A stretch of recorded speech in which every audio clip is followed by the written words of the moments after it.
Now we got our basic graphs. We got y is equal to x, which looks like this. We got y is equal to x squared, which looks like, oops, didn't finish it. Looks like that. And we got y is equal to x to the third, which looks like this. Y is equal to square root of x, which looks like that. Y is equal to cube root of x,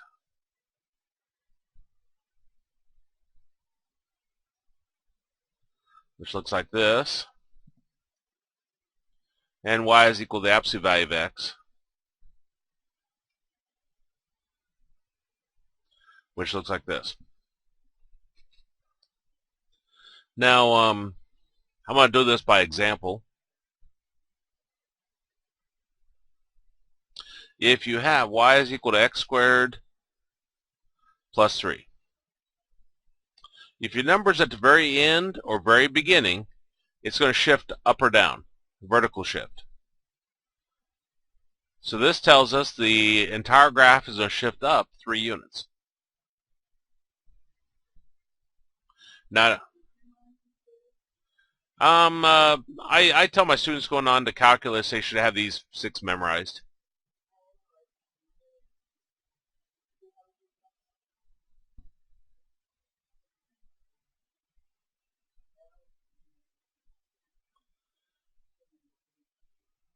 Now it still looks like the x squared, just the entire thing's been shifted up 3 units. So that would be my graph.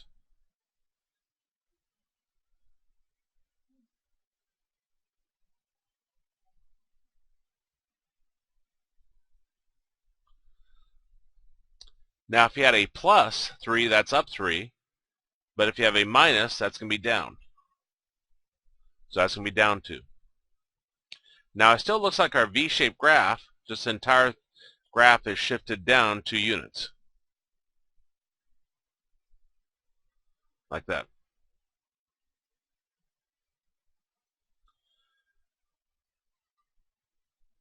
Now sometimes they give this to you in notation, and that gets a little bit confusing. You got that that okay? Okay, let me erase that.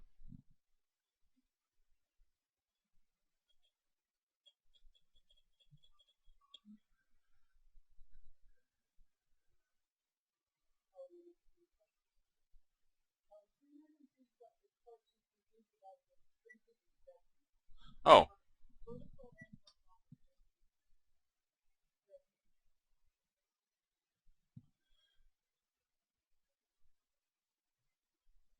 Now, okay. Now just in general, the best way to work these, if you're not allowed to use a calculator, is to plot points. So like if we have our x and our y, if I put in -2, -1, 0, 1, and 2, if you put -2 in there, you got 2 times -2 squared, which gives you 8. We put -1 in there. -1 squared times is 1 times 2 is 2. Put 0 in there. 0 squared is 0 times 2 is 0. If I put 1 in there, 1 squared is 1 times 2 is 2. And if I put 2 in there, 2 squared is 4 times 2 is 8. Now this is for y is equal to 2x squared. And I'll graph that here in a minute. Let's compare that to y is equal to x squared, just our basic graph. If I were to plug in these same values, put -2 in for the x squared, I got -2 squared, which is 4. -1 squared, which is 1. 0 squared, which is 0. 1 squared, which is 1. And 2 squared, which is 4. Now if you look at your y values, from your basic function to the 2x squared, what does it look like happening going from the basic function over to here. Yeah, exactly. And what that means is when you got a number in front, and it works differently depending upon the problem. So you couldn't generally say this is always true. But when you got a number out in front here, the y values are increasing twice as fast. So graph-wise,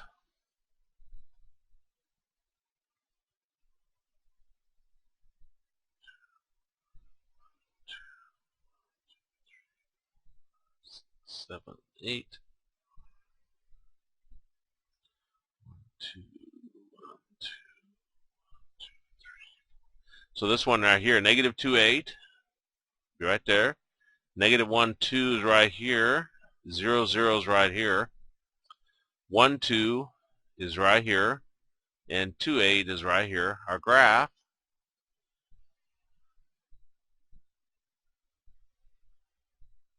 looks like that. In this one,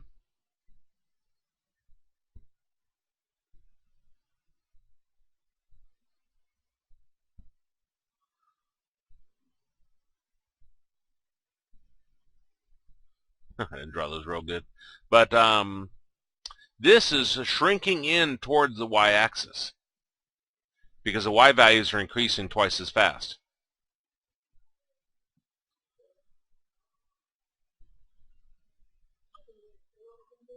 For this graph, the graph is shrinking in towards the y-axis because the y values are increasing twice as fast.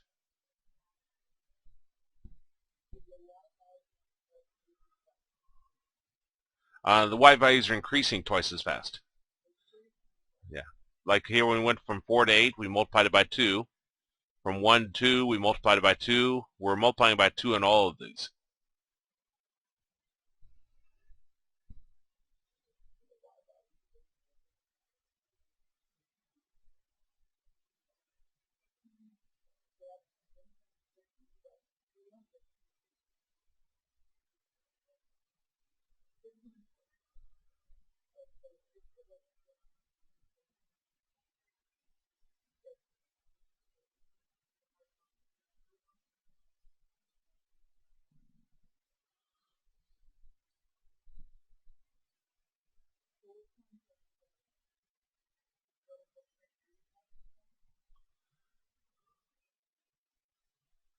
Now, oh,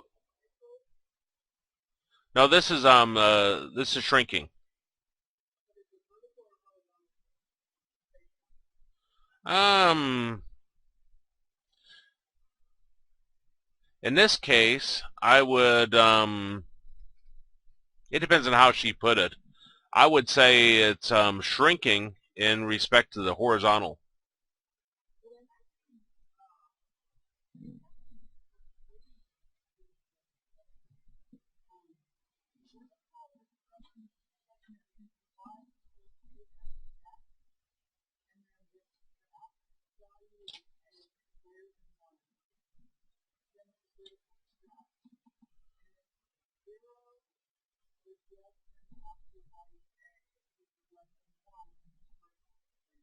Oh, so she's referring to as vertical?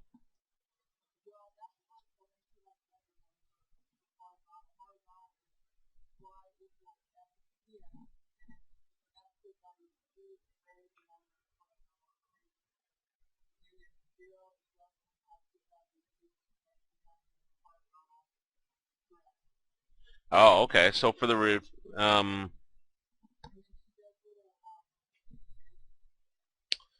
okay. So she's not wanting the graph. She's wanting you to analyze those.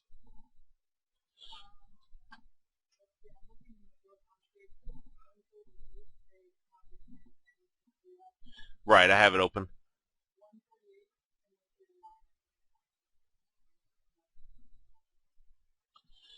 Now here, compare this one versus this one. And the difference between these is on 138. This is where the number's out in front.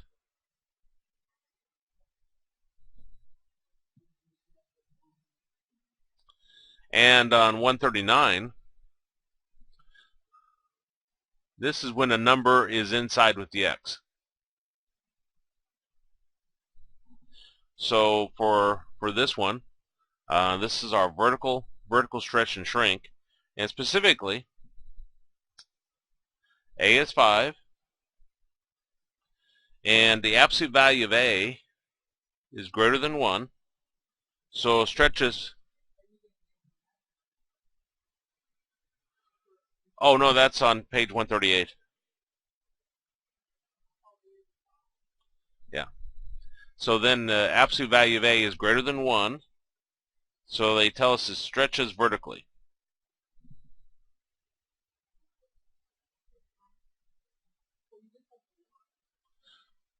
Right.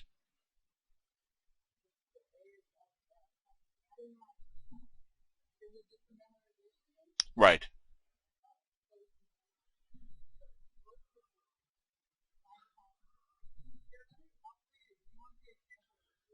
Sure, I can work those.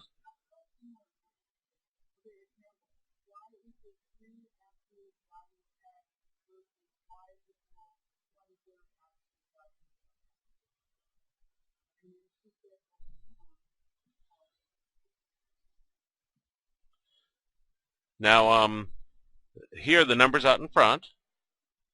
So that would be, which one would that be? That'd be page 138. Actually, both of them are page 138 because the number's out in front. Now in this one, a is 3, and this is the first case where the absolute value of a is greater than 1. And that tells us that it stretches vertically.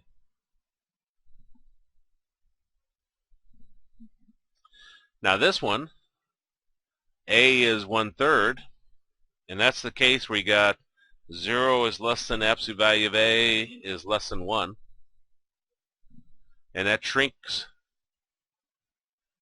vertically.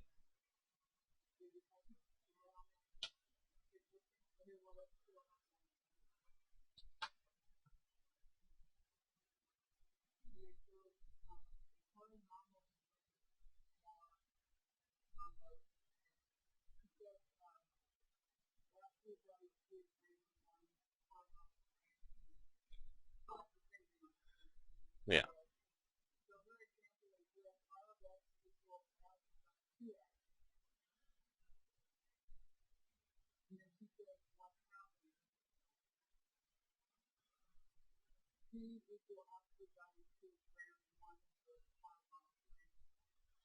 Now, well, first off, before we get to that, there's a 2 in front of the x, isn't there? So this is page 139. Okay, now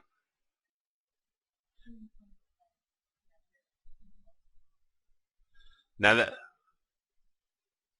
compare that to if you had 2 f of x.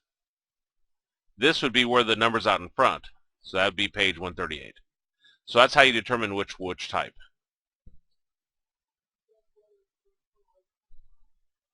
Whether you use a table on page 138 or 139. Yes.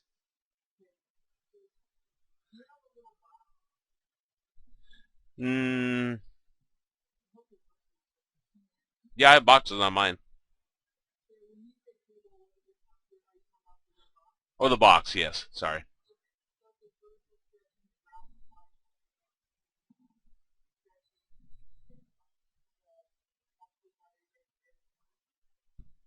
Yeah, so for this one here,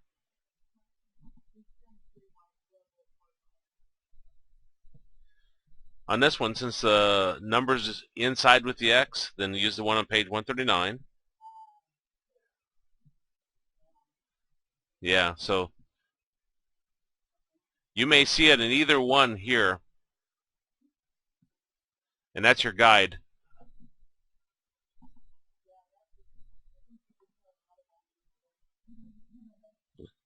So then this is the absolute value of c is greater than 1, so it shrinks horizontally.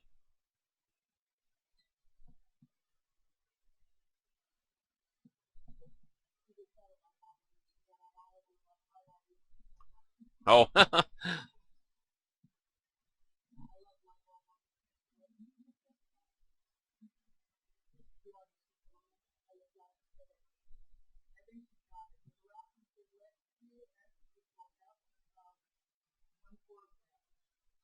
f of 1/4 x.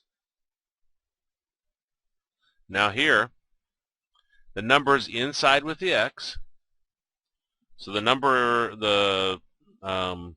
what to say table, the box with the number in front of the x is the one on page 139.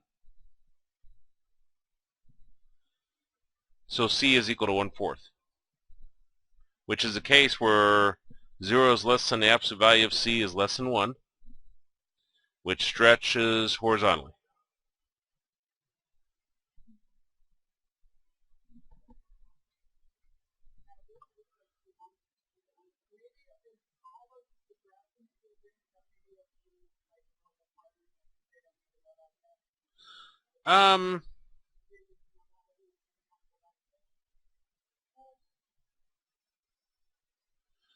Yeah, I really don't know how to do shrinking and stretching versus just plotting points.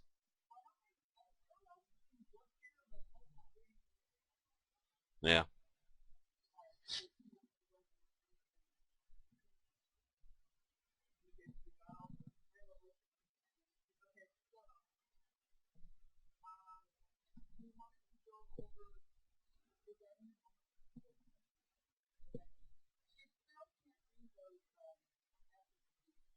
Okay.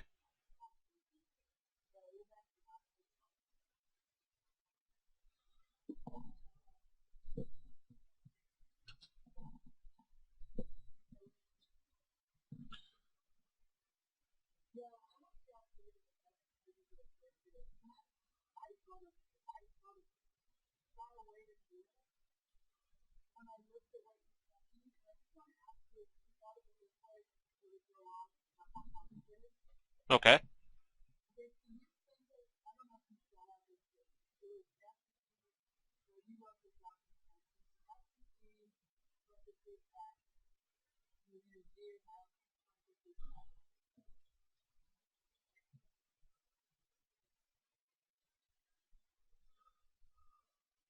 This right here. Okay.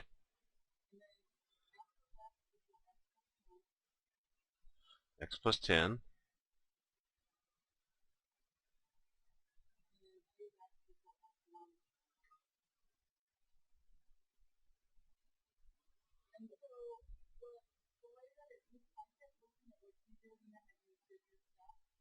Right.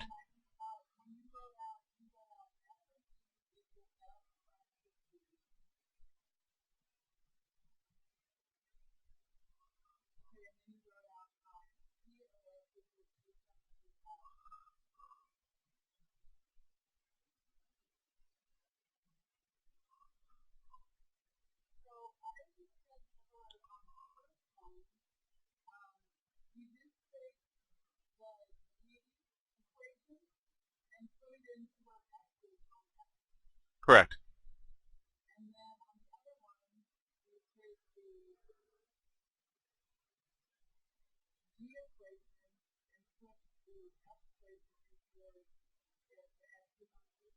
Correct.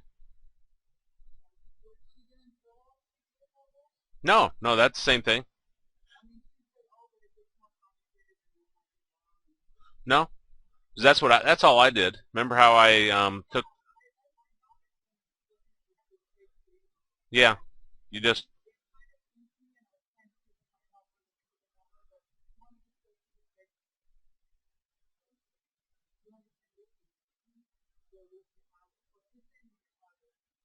Yeah, some of them are kind of tricky in the.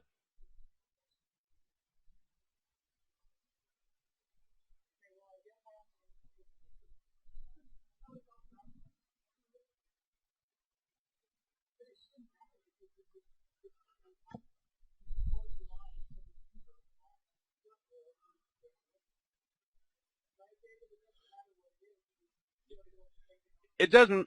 It doesn't matter what it is, but sometimes the simplification becomes very tricky. Here, Yeah, here see like negative 10 plus 10 cancels away. It's very easy to simplify.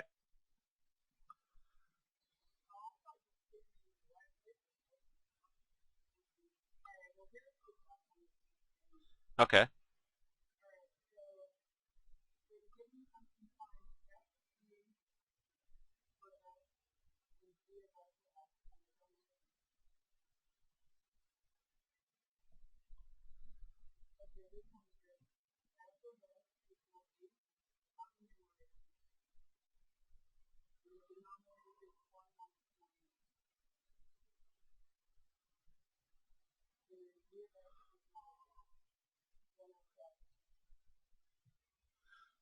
Now here, we want to find f of g. So you're going to take your f of x, and where your x is, you put in a set of parentheses.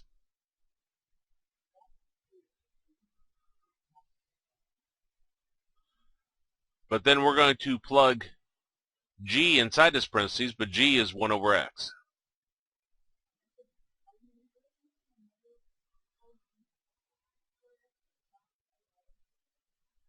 Yeah. And see, that's the challenging part, because the simplification is the hard part. Now this one, yeah, inner denominator.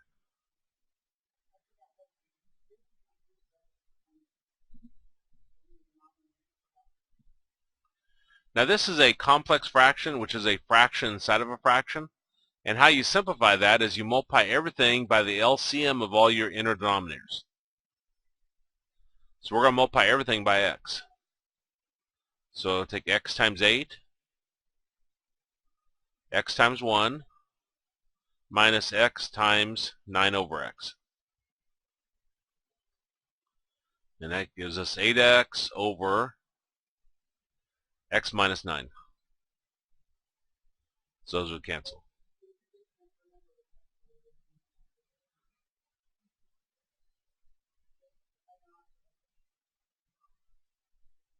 Now on the other side, we want to find g of f. So I'm going to start with the outer, g of x, which is 1 over x. And I'll put parentheses where the x was.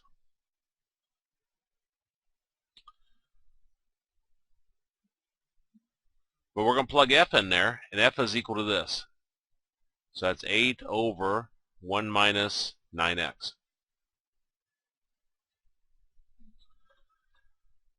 So we got 1 over 8 over 1 minus 9x. Now, though there's a simpler way to simplify this, I'm going to use the same technique I just referred to. You can always simplify a complex fraction by multiplying by the LCM of all your inner denominators. Now, we only have one inner denominator, so that is our LCM.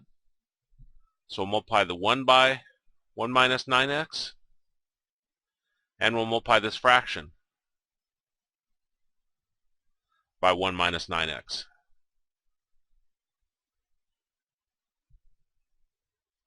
And those cancel. And we end up with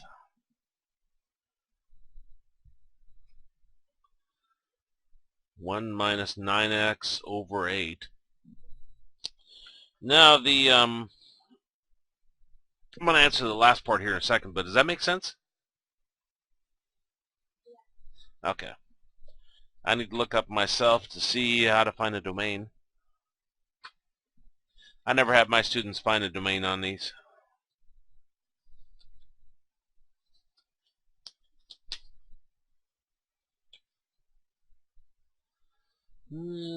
Transformation, symmetry, composition.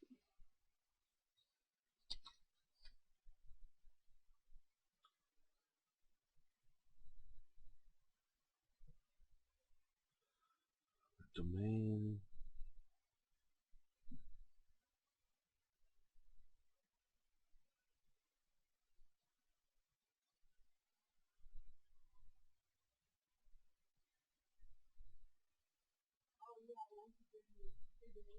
Yes.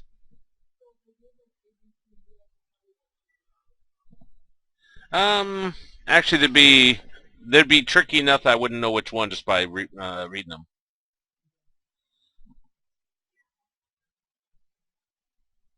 Okay, the domain is based upon the ending function. It's based upon this right here. Because when I was looking at it, I was trying to decide if it's based upon the beginning function or the ending. Now, let me just make sure that's true. Okay.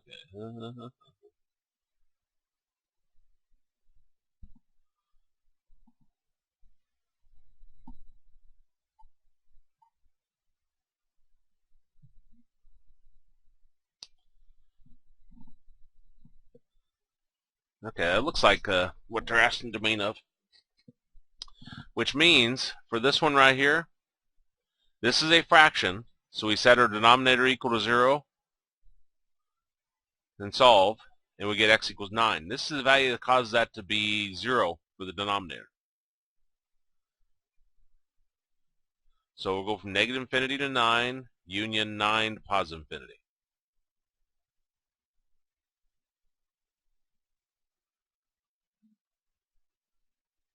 And this one would be negative infinity, positive infinity, because if we set the denominator equal to 0, there's no x to solve for.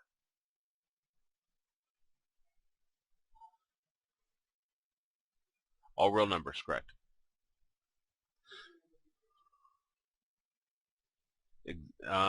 Right, can never be 0. Now I'll let you plug those in to verify that what I'm reading in the book is correct.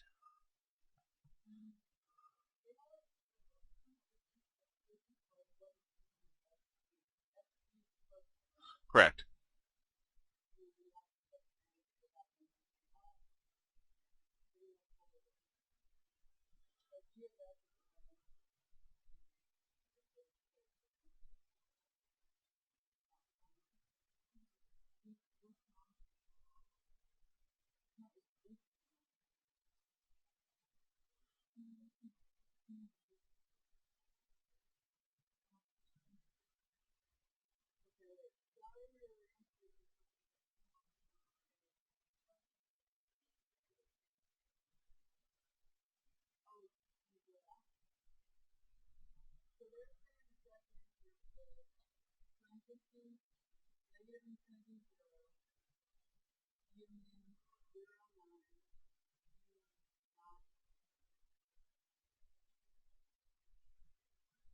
Oh, so they're taking into account, no?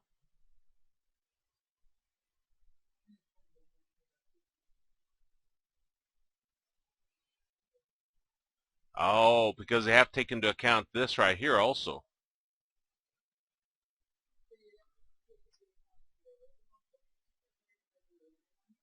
Yes, the simplified form and this one right here. Which means this one over here, if we take this into account, if we set 1 minus 9x equal to 0,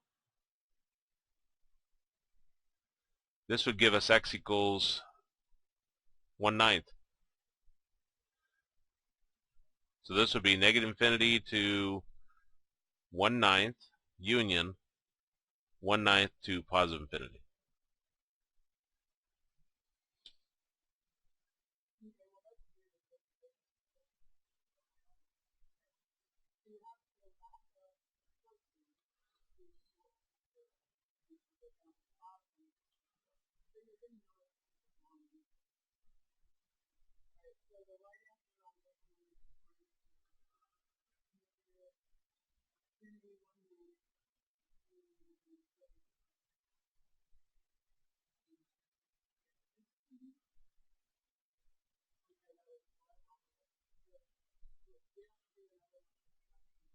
Okay.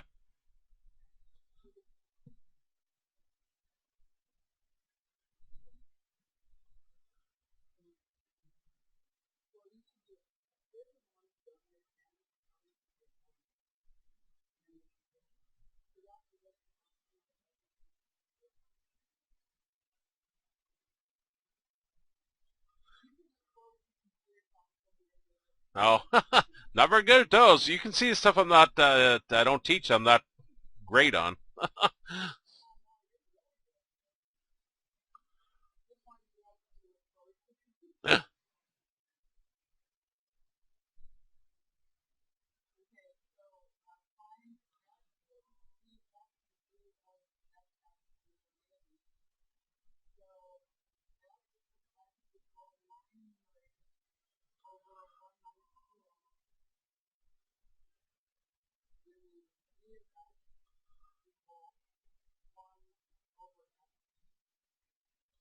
Okay, so this one we find f of g.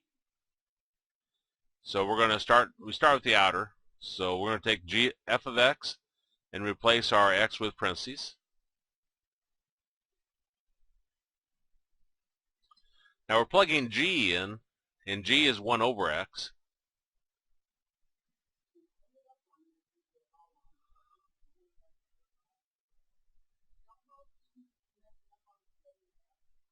Yes. Then I'll multiply that. 2 times 1 is 2, so we got 9 over 1 minus 2x. Now right here, thinking that we'll talk about this later. Think about our domain. This is the unsimplified version. If I set this x equal to 0,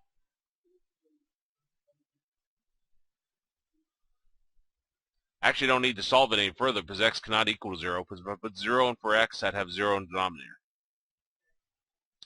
Now, yeah, so x cannot equal to 0. Now to simplify this, we multiply everything by x.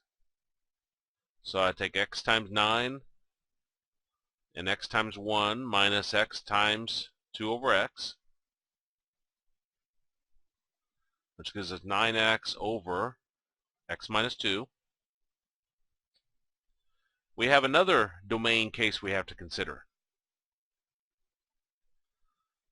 X minus 2 we set equal to 0 and solve, and we get x equals 2. So that it cannot be 2, because if I put 2 in here, 2 minus 2 gives us 0 in the denominator. So that's another one it cannot equal. So then our domain will be negative infinity to our smallest number, union our smallest number to our largest number, union our largest number to positive infinity.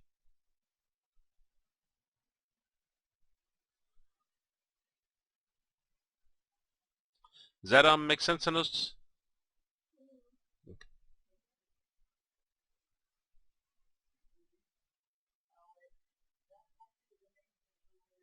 Right. So then to find g of f, we're going to start with 1 over x. So where my x is, I'll put in the parentheses. We're plugging in f, but f is equal to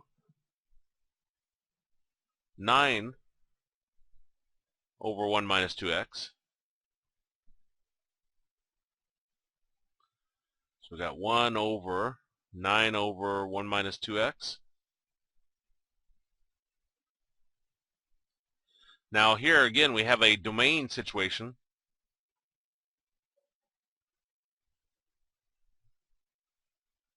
Because we have a denominator right here. So we'll set that equal to 0. Take negative 2x over, becomes positive 2x, divide both sides by 1/2. And x cannot equal to 1/2. Now we want to simplify this. This is again a complex fraction. So we'll multiply everything by the LCM of all our denominators. We only have one denominator, one inner denominator, I mean. 1 minus 2x. So I'll multiply the 1 times 1 minus 2x, and I'll multiply this fraction by 1 minus 2x.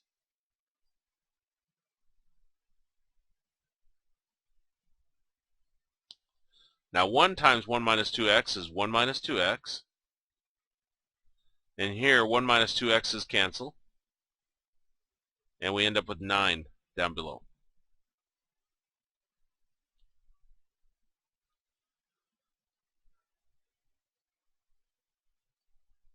Now for this domain situation, if I set the 9 equal to 0, there's no x to solve for, so there's nothing to consider here. So our domain on this one will be negative infinity to 1/2, union 1/2 to positive infinity.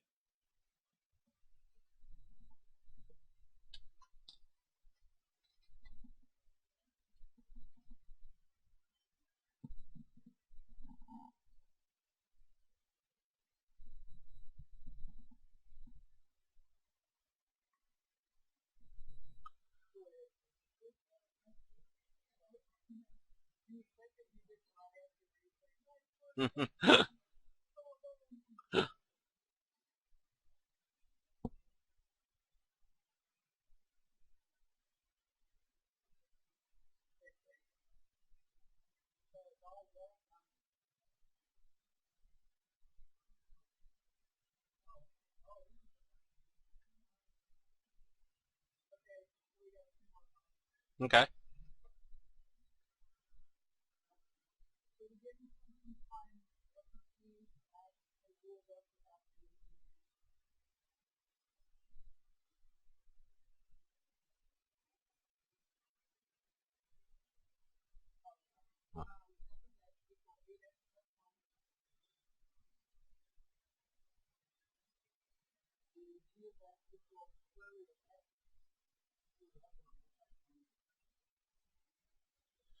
Sometimes these are very easy. Now we want to find okay.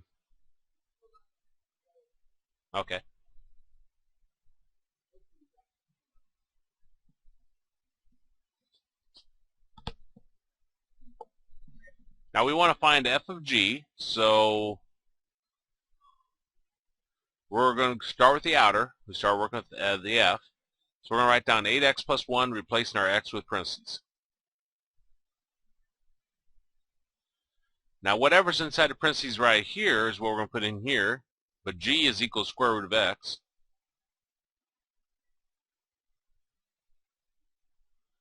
So we got 8 square root of x plus 1, and that's our answer. Now we'll come back to the domain on that. Now composition of g and f is g of f. So again, we start with the outer. We're looking at g of x, which is square root of x, so I'm going to replace the x with a set of parentheses.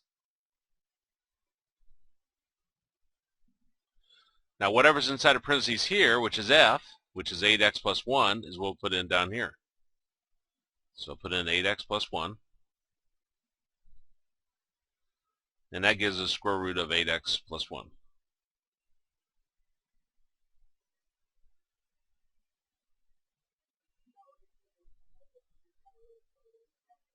Right. After that, it's pretty well, there's not much simplifying usually on square roots. But the domain's harder. Now, when this is a radical with an even index. Now, when I say index, I'm talking about whatever number's in this slot right here. And if there isn't a number, it's by default 2. And when you're finding the domain of a radical with an even index, you take what's underneath the radical, the radicand, and you set it greater than or equal to 0 and you solve it.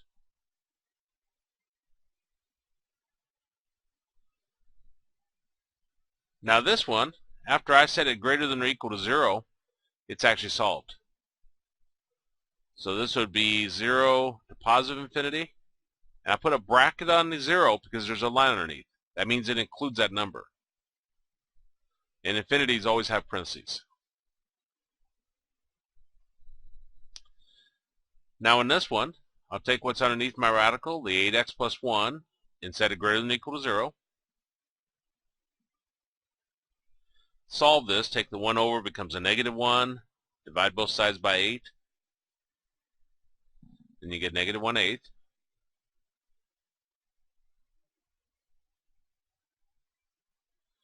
Which would look like this. Again, the bracket is because this is an equals underneath, a line underneath. And those would be our domains.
Okay.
Yes.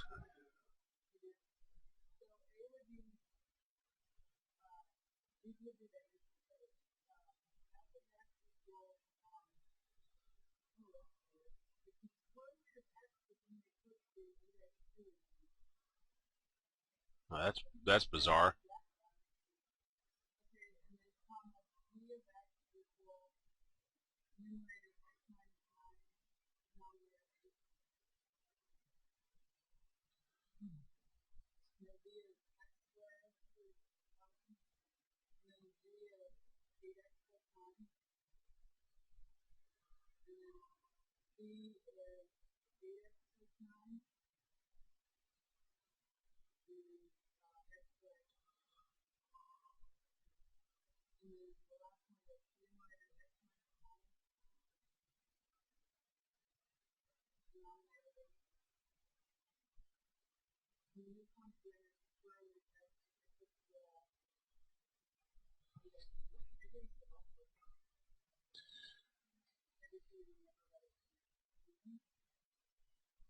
Um, no, it's a screw up. They contract those out.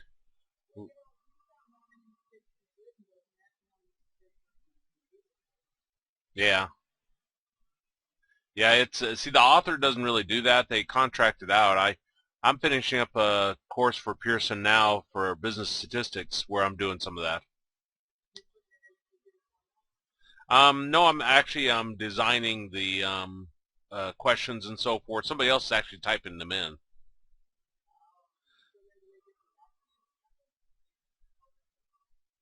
Well, they haven't given me anything to check yet, so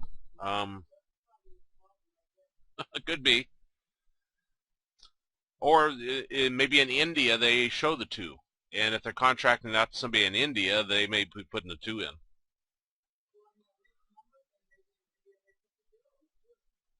Could be. India is a popular one because they speak English also, and they can get work done real cheap over there. Now, what they're implying, and you can do these in your head sometimes, and that's kind of what the implication is you think it through. But they want you to find a composition of each one of these. So for A,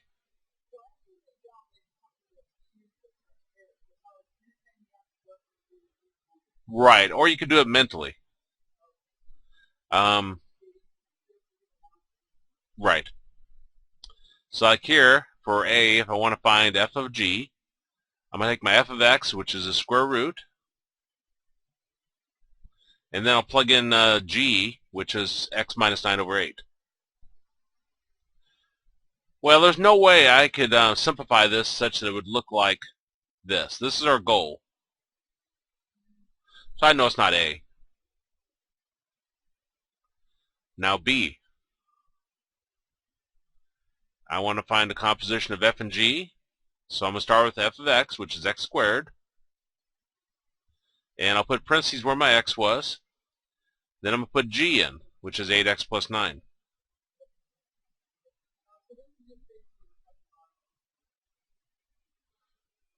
Right, seeing which two functions would give you this if you did the composition.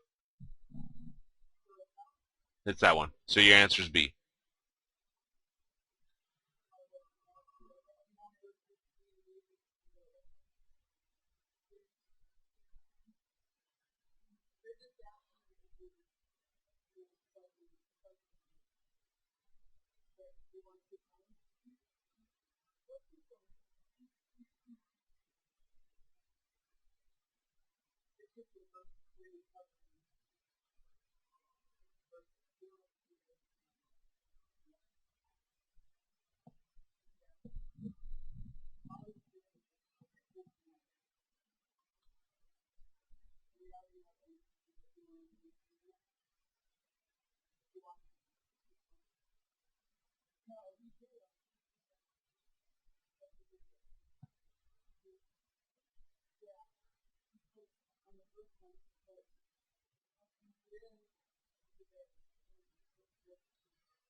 Okay, what I'm doing, let me go ahead and do C and D, and that might. What we're doing is we're finding the composition of f and g on each one of these. They're like 4 separate problems within one. So the composition of f and g is f of g. So you go to your f of x, which is 8x plus 9, and where your x was, you put in parentheses. And we're going to plug in g, which was x squared, which ends up giving us 8x squared plus 9, which does not equal this. So that's not one of our answers.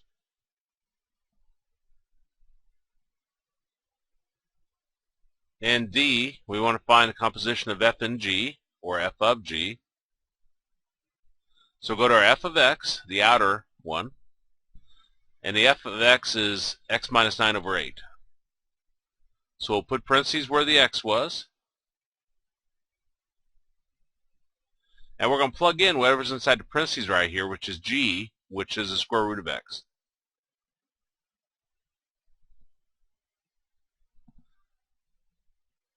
And if I simplify that, we got square root of x minus 9 over 8, and there's no way we can get that to look like this right here. So this is not our answer. So the only one that matched was B.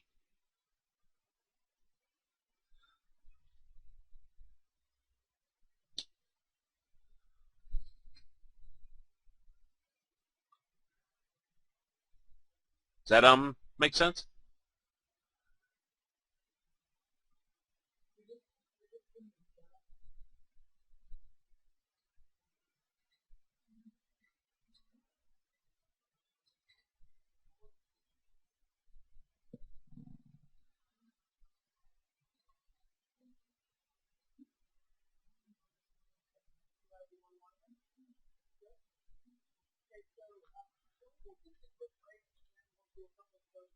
Okay.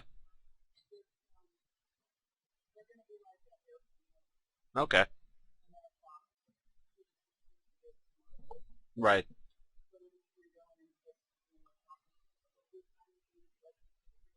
Okay.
The what? Oh, yeah, it was on the list here. All variation. I didn't put all variation on there. I better throw.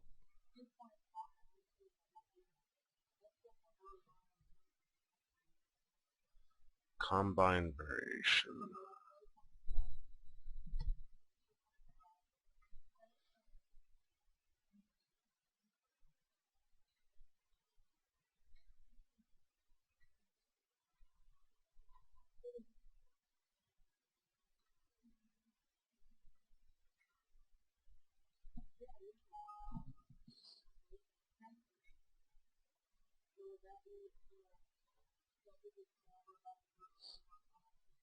Right.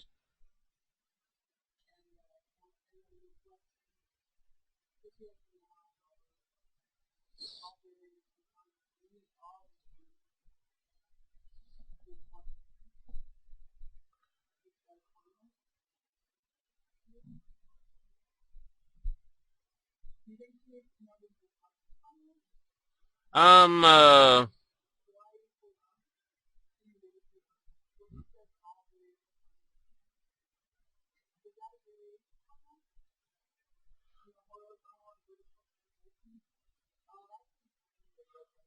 right.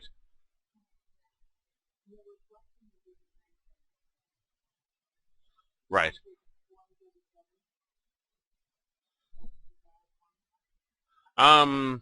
There might be a formula, but it's just if a negative is out in front, it reflects across the x-axis. If the negative is inside of the x, it reflects across the y-axis. Right.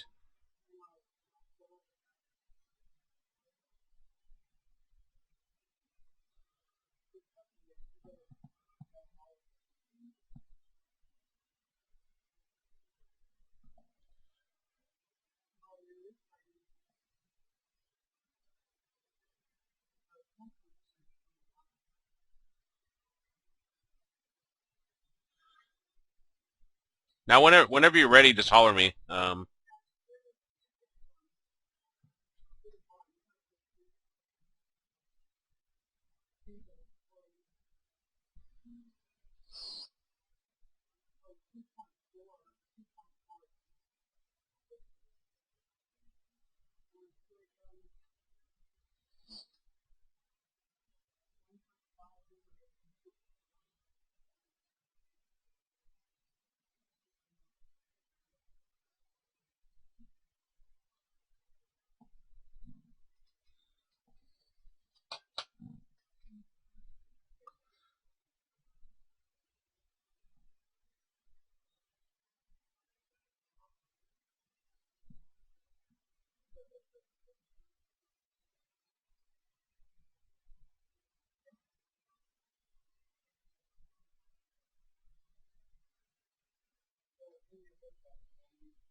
Okay. Now they're telling us that it's the length is x. So when they tell you to represent the area as a function of x, then that's why we have a of x. Now this is, if this distance is x, this distance is x. And we'll say this is y and this is y, because we don't know what this length is. Now for our perimeter is the sides added all together. So we got x plus y, or 2x plus 2y. Now they tell us the total distance around is 54. So they're telling us the perimeter. And so then we got 2x plus 2y. And we want to solve this for x. So I'll take 2y over,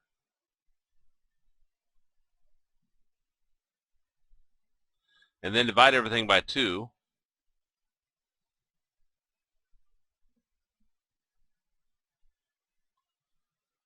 Then we've got 27 minus y is equal to x.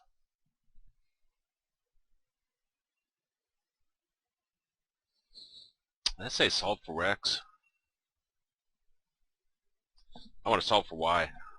If I go back to bed.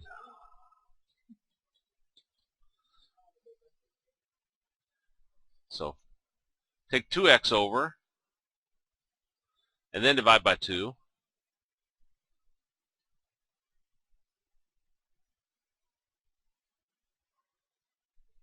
So we get 27 minus x is equal to y.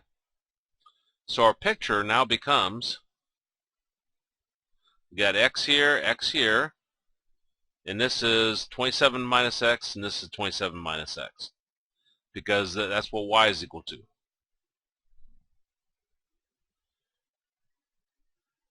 Now area is equal to length times width.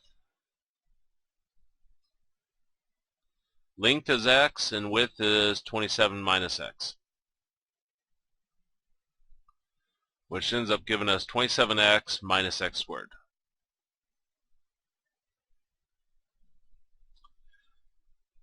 Now, are they asking for the domain at all? Okay, so that would be your answer.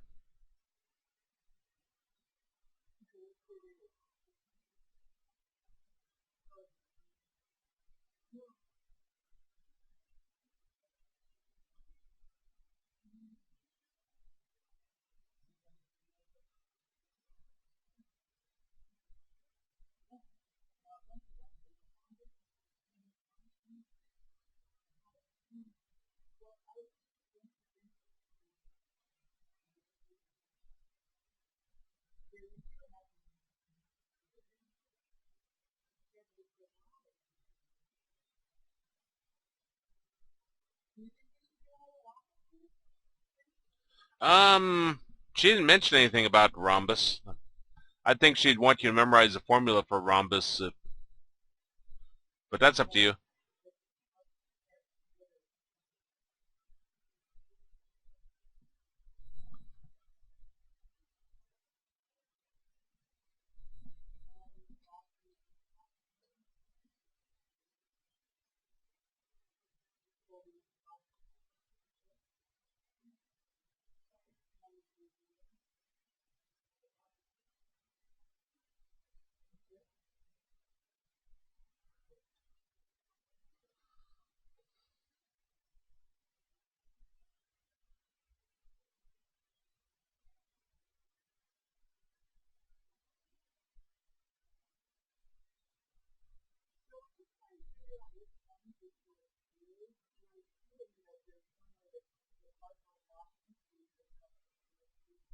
Yeah, you say it a lot in a lot of books.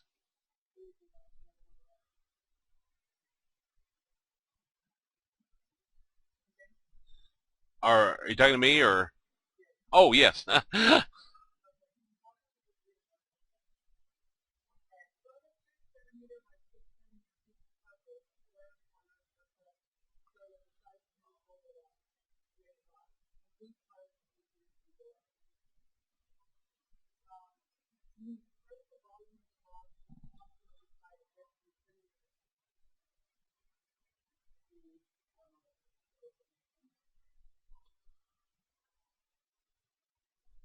Okay, so if this distance is 6, then this distance will be, oops,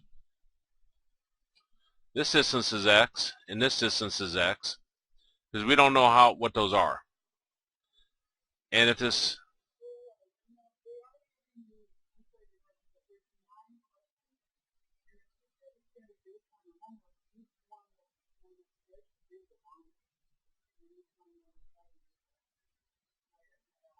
oh, is it?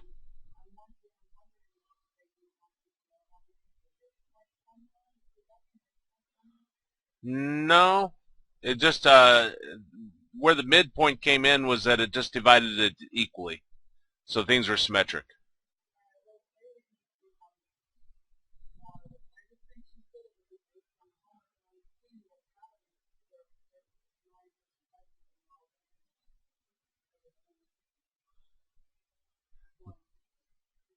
So then this will be 6 minus 2x, because this distance is x, this distance is x, x plus x is 2x, and the total distance is 6. So that'll give us the distance this piece right here.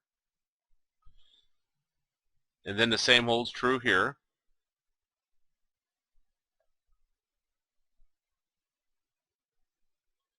So then if I draw my box,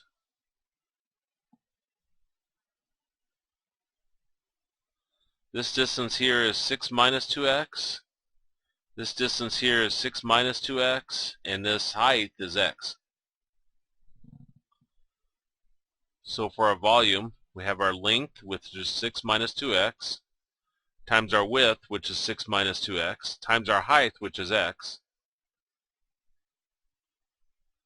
So we got x times 6 minus 2x squared.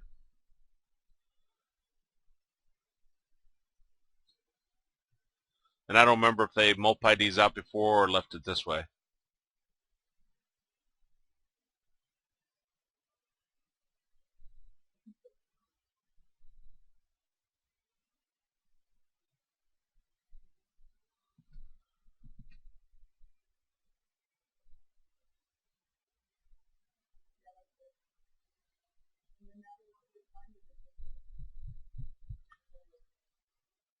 Now, if this is x and this is x,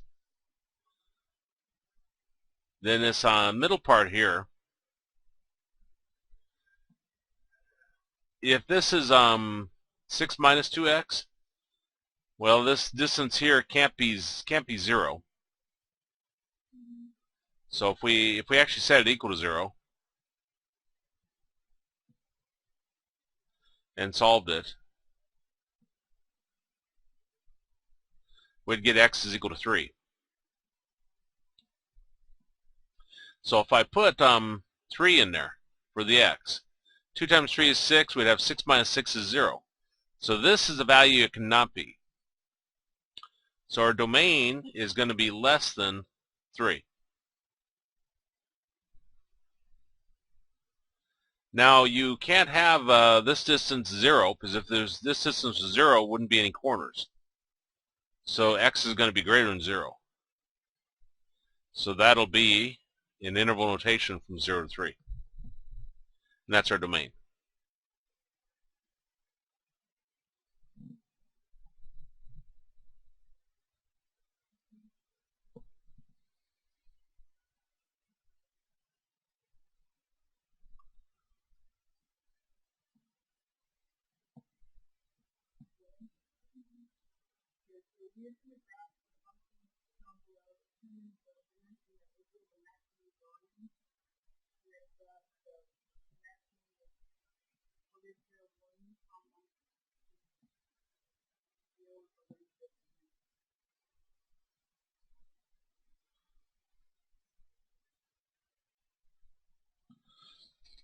Now when they're giving us the graph here, remember the point is x and y, so they're telling us x is 1.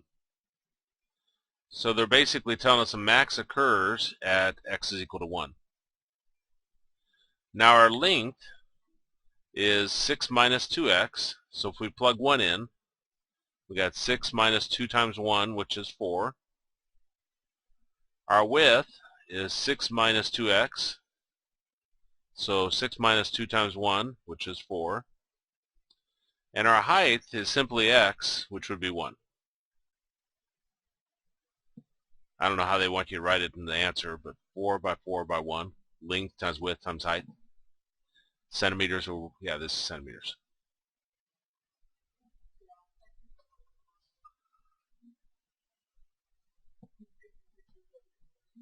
Oh,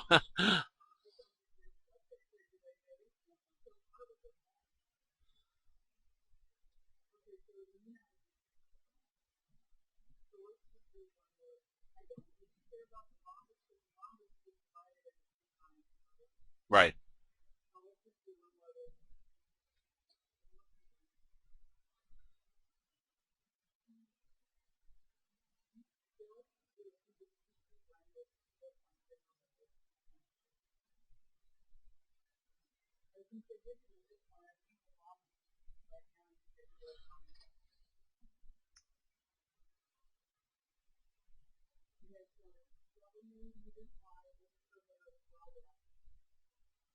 Perimeter of 12. Okay.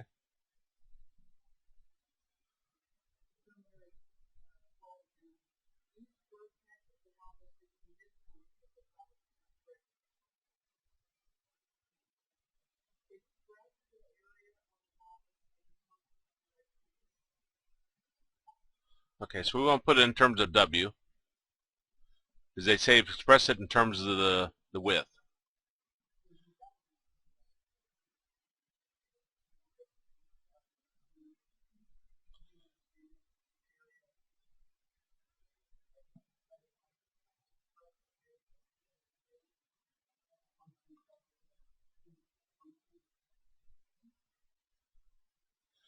Now if we split up the rhombus by drawing a little dotted there, we see it's two triangles. So the area is going to equal 2 times the area of one triangle.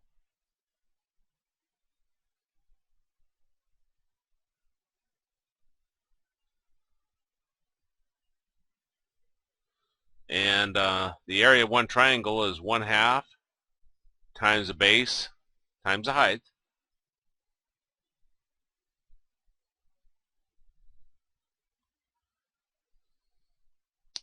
So then, actually, the 2 and the 1/2 cancel. So we got base times height.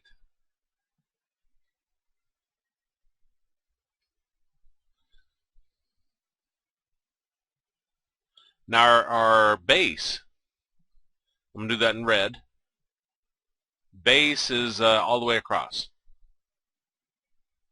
which is W. Because if this distance here is W, then this distance has to be W. Now, what we don't know is the height. But they do tell...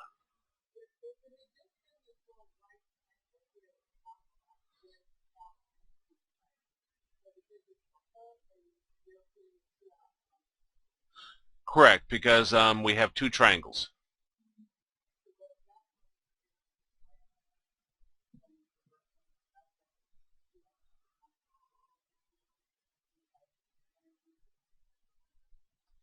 Now, they do give us the perimeter is 12. So if this is W, this is W. I'll just say this is Y, and this is Y. And this is very similar to that last example we looked at. Your perimeter, you're going to have 12 is equal to Y plus W plus W. Y plus Y is 2Y, and W plus W is 2W. Let's see if I can solve it for the right variable this time. Solve it for Y.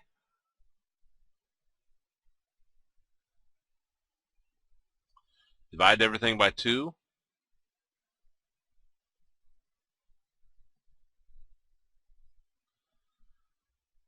And we get Y is equal to 6 minus W. Which means if I were to draw the picture again, this is W, this is W.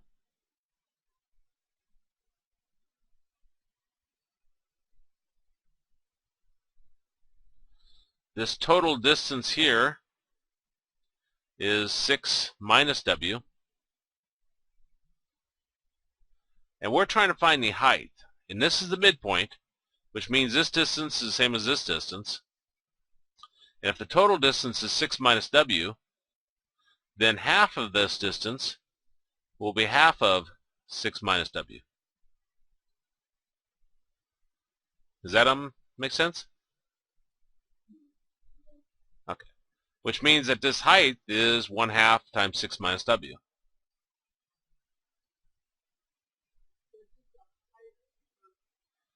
Correct, because we're remember the B and H we're working with the one triangle. So then 1/2 times 6 is 3 minus 1/2 times W is negative 1/2 W. Multiply the W through and we get 3W minus 1/2 W squared.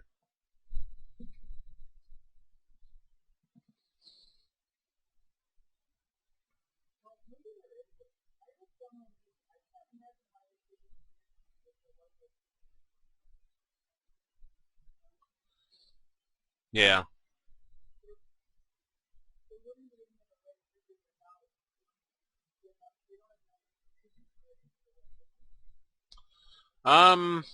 Well, I couldn't say. Like I say, I haven't seen geometry in 35 years.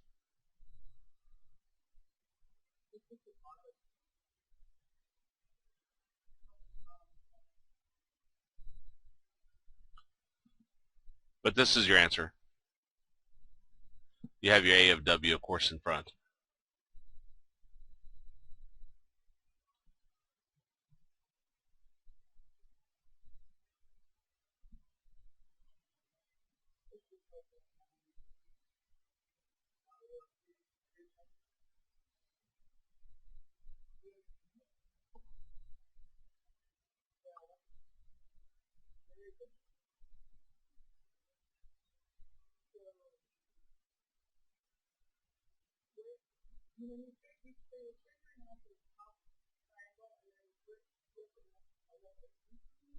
Right, because if you look at your top triangle,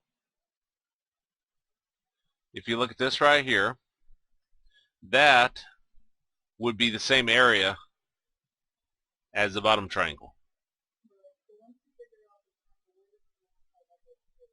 Oh, I put that right up in front here. But then, as you plug in this formula, the 1/2 base times height, right. It could be, but the height would just be halfway through the rhombus. Because this is the base and the height of the triangle.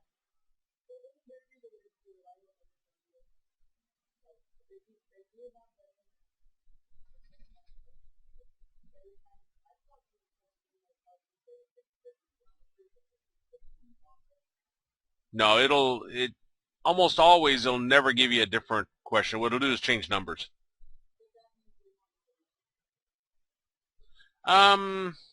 Not necessarily. Well, see, the idea is that you don't memorize the types, but you memorize the general. See, like here, this was the exact same principle as what we did in that the box problem.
And they want to know it in minutes? Okay. So since when the car is traveling, they're wondering when it go past. So they're asking when the distance is the same. So they're asking, when is the distance of the truck going to equal to the distance of the car? And distance is equal to r times t. So we got the r of the truck times the r, or the t of the truck, is going to equal to the r of the car times the t of the car. Now the rate of the truck, they told us, was 60. We'll come back to that. The r of the car is 71. And we'll come back to that. Okay. Now they tell you this one's 15 minutes later. And so the one they don't tell you that's later or earlier or whatever, you just automatically say that's just time t. So this will just simply be t here. Now this is either going to be, and this is the tricky part, this will either be t plus 15 or it'll be a t minus 15. And I always think of examples here to help me. And let's say this this car started at 8 o'clock and went to 9 o'clock.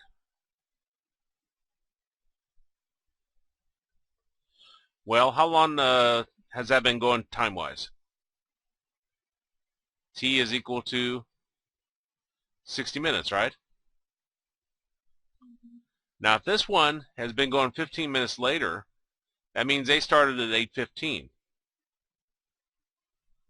So from 8:15 to 9, that time would be 45 minutes. So if I were to put 60 over here for t, I see the one that makes sense is a t minus 15. Because 60 minus 15 would give me my 45. So that'll be t minus 15.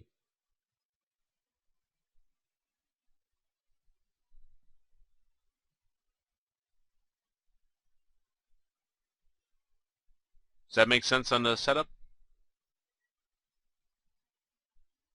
Okay. So then let's solve that. So I got 60t. 71 times t is 71t minus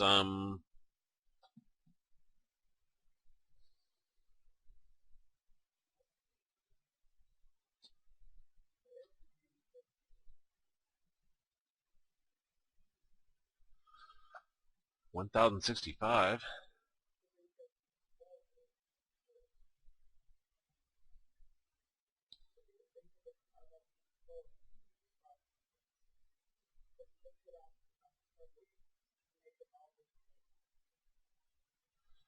And probably the easiest way, you gave me this idea last time, is actually put down the time here and think what that means in terms of minutes. And that'll help you figure out which one it is.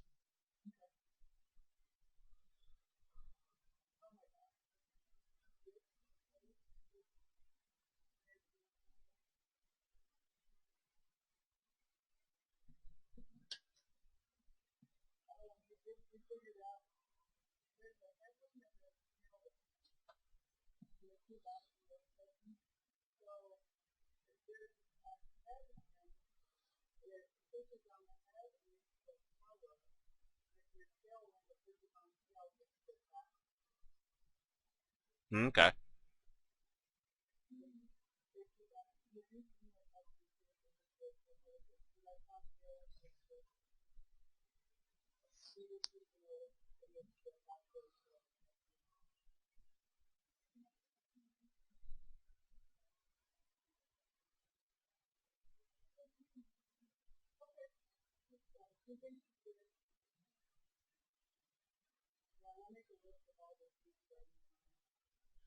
And I'll finish that practice test. And if you want to take a grade, if you don't, that's fine too. I'll just go ahead and send it to you. Then you got the option. So.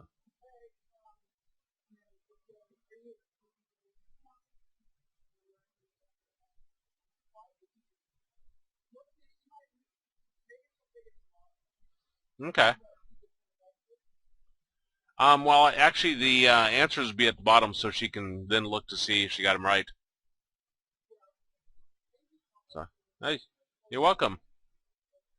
Well, have a good Saturday. Bye.